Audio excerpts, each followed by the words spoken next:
श्री शिवलीलामृत कथासार अध्याय 6. या अध्यायात शिवस्तुती, सीमंतिनी आख्यान आणि सोमवार व्रतकथा सांगितली आहे. श्री गणेशाय नमः. हे शंभू महादेवा, तुझा जय जयकार असो. तू सर्व प्रकारचे भय नष्ट करतोस. तू आपल्या भक्तांचे पाश तोडून त्यांचे जन्ममरण टाळतोस. जे अनन्य भावाने तुझी सेवा भक्ती करतात त्यांच्या सर्व मनोकामना तू पूर्ण करतोस. सकाम उपासना करणाऱ्यांना इष्ट ते देऊन त्यांचे मन निज स्वरूपाकडे कसे लागेल ते पाहतोस. मग तेच सकाम भक्त परमविरक्त व निष्काम होऊन निर्वाणपद प्राप्त करतात. तुझ्या प्रित्यर्थ सोमवार, प्रदोष व महाशिवरात्रीचे व्रत करणाऱ्यांचा उद्धार होतो. याविषयीची कथा सूताने शौनकादिकांना सांगितली. ती अशी. आर्यावर्ताचा राजा चित्रवर्मा सत्वशील, पराक्रमी व पुण्यवान होता. राजा हरिहरांची मनपूर्वक भक्ती करायचा. शंकराच्या कृपाप्रसादाने त्याला एक अत्यंत रूपवान, गुणवान, शुभलक्षणी अशी कन्या झाली. तिचे नाव ठेवण्यात आले सीमंतिनी. सीमंतिनीचा अर्थ सौंदर्याची परिसीमा असा होतो. भविष्यवेत्या ब्राह्मणांनी सांगितले की ही पृथ्वीवर राज्य करेल, मात्र हिला 14व्या वर्षी वैधव्य येणार आहे. शिवकृपा झाली तर हा वैधव्य योगही टळेल आणि हिचे सौभाग्य वाढेल. दिसामासाने सीमंतिनी मोठी होऊ लागली. तिच्या वाढत्या वयाबरोबर राजाची चिंताही वाढत होती. एके दिवशी सीमंतिनी आपल्या सख्यांबरोबर गप्पा गोष्टी करीत असताना एका सखीने तिला तिच्या भविष्यातील वैधव्य योगविषयी माहिती दिली. हे ऐकून सीमंतिनीला मोठा धक्का बसला.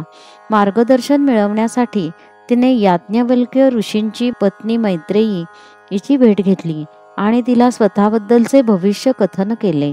मैत्रेयीने सीमंतिनीला सोमवार व्रताचा सर्व विधी नीट समजावून सांगितला. मैत्रेयी म्हणाली, मुली घाबरू नकोस. तू शंकराची आराधना कर.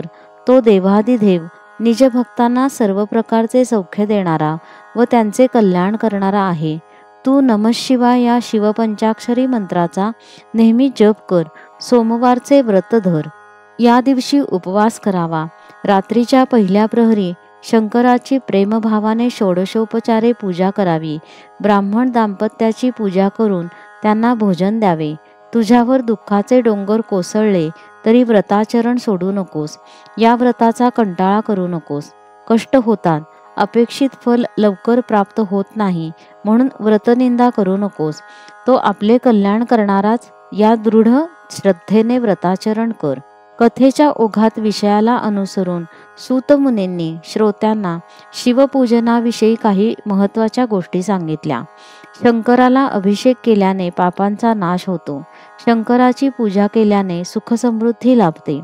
शंकराला गंधाक्षता, सुवासिक पुष्पमाला अर्पण केल्याने सौभाग्य वाढते. शिवापुढे दीप लावल्याने वंशपरंपरा अखंड राहते. शिवनाम जपाने महासिद्धी मिळते. शिवचरित्रपर कीर्तन केल्याने संकटे व व्याधी यांचे निरसन होते. शिवचरित्रपर कीर्तन श्रवण केल्याने संकटे व व्याधी यांचे निरसन होते. शिवापुढे नृत्य केल्याने तो निजकृपेने मुक्ती देतो. शिवरंजन करण्यासाठी चतुर्विध वाद्ये वाजवली तर कंठ मधुर होतो. शिवाला सर्व प्रकारचे अलंकार अर्पण केल्याने सर्वत्र जय होतो. ही वर्णन केलेली सर्व पुण्यफले एका ब्राह्मणाला शिवस्वरूप मानून त्याला भोजन देऊन संतुष्ट केल्याने प्राप्त होतात. पूजनाने मन निर्मळ होते. नित्य सत्कर्माची सवय लागते. सर्व देवता या शिवप्रमाणेच भक्तांचे कल्याण करणाऱ्या आहेत, म्हणून घरातील देवांची दररोज मंत्रोपचारे पूजा करावी. सीमंतिनी निष्ठेने सोमवारचे व्रत करू लागली.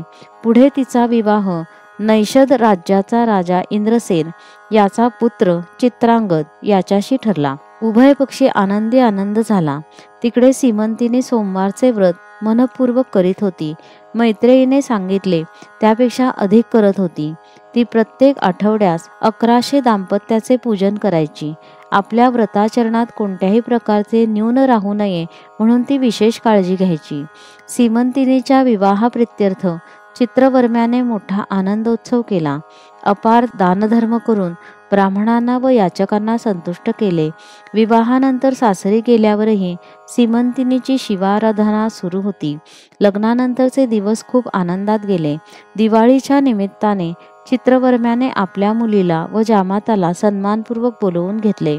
एके दिवशी राजपुत्र चित्रांगद शिकारीस गेला असता यमुना काठी त्याला एक सुंदर नौका दिसली. मृगया थांबून तो नौका विहारास गेला.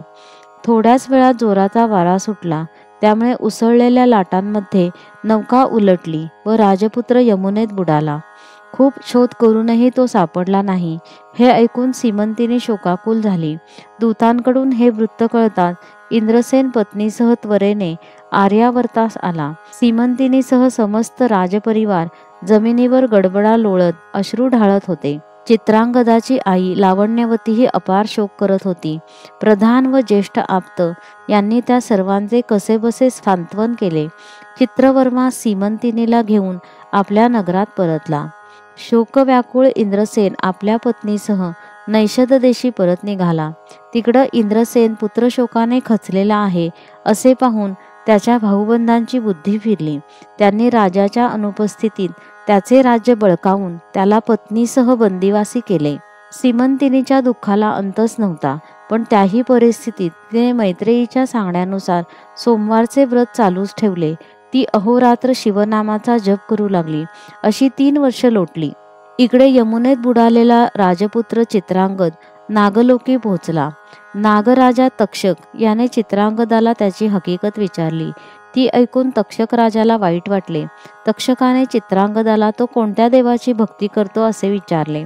तेव्हा चित्रांगदाने आपण शिवभक्त असल्याचे सांगितले. चित्रांगद म्हणाला, ज्याने इच्छा मात्रे प्रकृती व पुरुष निर्माण केले, अनंत ब्रह्मांडे रचली, तो सनातन आदिपुरुष म्हणजे सदाशिव. आम्ही त्या शंकराची भक्ती करतो. ज्याच्या मायेपासून सत्व रज तम हे 3 गुण व ब्रह्मा विष्णू रुद्र निर्माण झाले, त्या पुराण पुरुष शंकराची आम्ही भक्ती करतो.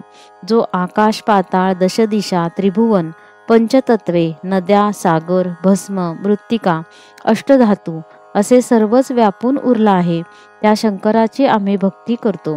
ज्याने 18 वनस्पती व सर्व प्रकारची बीजे आकाराला आणली, त्या कैलासनाथाची आम्ही उपासना करतो. सूर्य हाच ज्याचा नेत्र आहे, चंद्र हाच ज्याचे मन आहे, विष्णू हाच ज्याचे अंतःकरण आहे, इंद्र हाच ज्याचे हात आहेत, यम हाच ज्याच्या तीक्ष्ण दाढा आहेत, अर्थात देवता चक्र हेच ज्याचे अवयव आहेत, त्या विराट पुरुष शंकराचे आम्ही भक्त आहोत.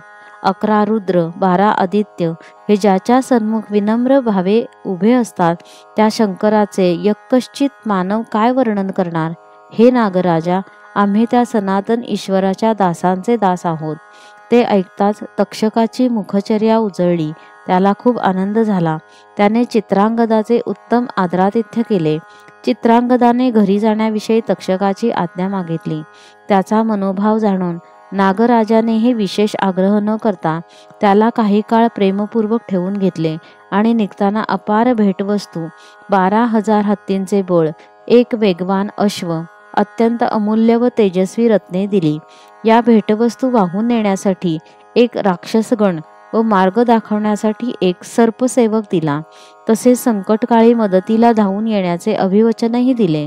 अश्वारूढ चित्रांगद सर्पसेवक व राक्षसगणासमवेत यमुनेच्या प्रवाहातून बाहेर आला. त्या समयी योगायोगाने सीमंतिनी स्नानासाठी नदीवर आली होती, पण त्यांनी एकमेकांना ओळखले नाही. चित्रांगदाने तिच्यापाशी जाऊन तिची विचारपूस केली. सीमंतिनीने त्याला आपली समग्र हकीकत सांगितली. ती सांगताना तिला एकसारखे रडू येत होते. आपल्या पत्नीची व मात्यापित्यांची ती अवस्था ऐकून चित्रांगदालाही रडू आवरेना. चित्रांगदाने सीमंतिनीला तो एक सिद्ध पुरुष असून 3 दिवसांनी तिची तिच्या पतीशी भेट घडवून देईल असे शिवाची शपथ घेऊन सांगितले. मात्र तोपर्यंत ही गोष्ट गुप्त ठेवण्यासही सांगितली. ते ऐकून सीमंतिनी मनोमन सुखावली. घोड्यावर बसून राक्षसगण व सर्पसेवक या दोघांच्या समवेत चित्रांगद नैषद देशी गेला. सर्पसेवकाने मनुष्य रूपाने नगरात प्रवेश करून शत्रूची भेट घेतली. आणि चित्रांगद पाताळातून परत आला असून तेथून तक्षकाची मैत्री व 12,000 हत्तींचे बळ प्राप्त करून आला आहे असे सांगितले, तेव्हा शत्रूला धडकीच भरली. त्यांनी इंद्रसेन व लावण्यवतीची बंदिवासातून तात्काळ सुटका करून त्यांना राज्यावर बसवले व त्यांची क्षमा मागितली. इंद्रसेन आपल्या दळभारासहित वाजत गाजत पुत्रभेटीस निघाला. चित्रांगदाने आपल्या मात्या पित्यांच्या पायाला मिठीच मारली. इंद्रसेनाने त्याला वात्सल्याने उठवले आणि क्षेमालिंगन दिले. लावण्यवतीने अश्रू भरल्या डोळ्यांनी त्याला पोटाशी धरले. आज एका मातेला तिचे हरवलेले पुत्ररत्न सापडले होते. समस्त सौख्य त्यांच्या सन्मुख हात जोडून उभे होते. चित्रांगद परतल्याचे वृत्त कळतात इंद्रसेनाचे सर्व मित्र राजे नानाविध मौल्यवान नजराणे घेऊन नैषद देशी आले. त्यानंतर सर्व तयारी करून तो राजपरिवार आर्यावर्तास गेला. ही शुभवार्ता कळतात चित्रावर्म्यास अत्यंत आनंद झाला. जय जय शंकर उमानाथ, जय महादेव कैलासनाथ असे म्हणून तो आनंदाने नाचत होता.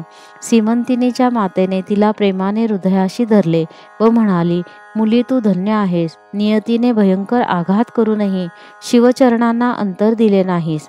सोमवारचे व्रत निष्ठेने करीत राहिलीस म्हणून शंभू महादेवाच्या कृपा प्रसादाने हा प्रसन्न सुदिन पहावयास मिळाला. तुझा ऐश्वर्य वृक्ष काही काळ तुटून गेला होता, तो आता जोमाने वाढेल, चहूकडून बहरेल.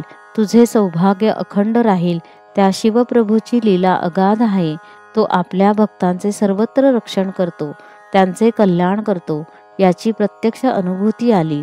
सीमंतिनीने 11 लक्ष दाम्पत्यांची पूजा केली. शंकराला 11 लक्ष बिल्वदले वाहून शिवमंदिरात 11 लक्ष दीप लावले.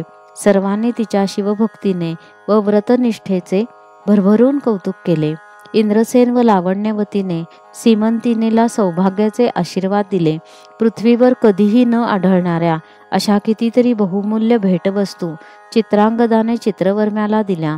या शुभप्रसंगी देशोदेशीच्या अनेक राजांनी चित्रांगदाला उत्तमोत्तम आहेर दिले. काही काळाने चित्रवर्म्याने चित्रांगदाला राज्यावर बसवले व दीर्घ तपश्चर्या करण्यासाठी अरण्यात निघून गेला. पुढे शंकराला प्रसन्न करून घेऊन शिवकृपेने तो शिवलोकी गेला. चित्रांगद व सीमंतिनी यांना 8 पुत्र झाले. ते सर्व आज्ञाधारक व पित्याप्रमाणे सत्वर्तनी व पराक्रमी होते. चित्रांगदानेही अनेक वर्ष न्याय व नीतीने राज्य केल्याने त्याची सर्वदूर सत्कीर्ती झाली. सीमंतिनीने कधीही शिवव्रत सोडले नाही, तिचीही सर्वदूर ख्याती झाली. सूत म्हणाले, श्रोते हो, असा आहे शिवव्रताचा महिमा. शिवकृपेने सीमंतिनीच्या जन्माचे कल्याण झाले. ज्या स्त्रिया हे आख्यान श्रवण करतील त्यांचे सौभाग्य वाढेल. दूर गेलेला पती जवळ येईल. विधवा स्त्रियांनी शिवभक्ती करावी. परमनिष्ठेने आजन्म सोमवार व्रत करावे. या आख्यानाचे नित्य श्रवण करावे. त्यांना जन्मजन्मांतरी दीर्घकाळ उत्तम पतिसौख्य व संसार सुख लाभेल. याचे श्रवण पठण केल्याने अंतरलेला पुत्र भेटेल. आयुष्य, आरोग्य, ऐश्वर्य, ज्ञान, विद्या यांचा लाभ होईल. गंडांतर, अपमृत्यू टळेल. गेलेले धन मिळेल. गतवैभव पुन्हा प्राप्त होईल. शत्रू पराजित होतील. सर्व इष्टकार्य सिद्धीस जातील. भक्तिभाव हाच माघमास. सीमंतिनी आख्यान हेच प्रयाग.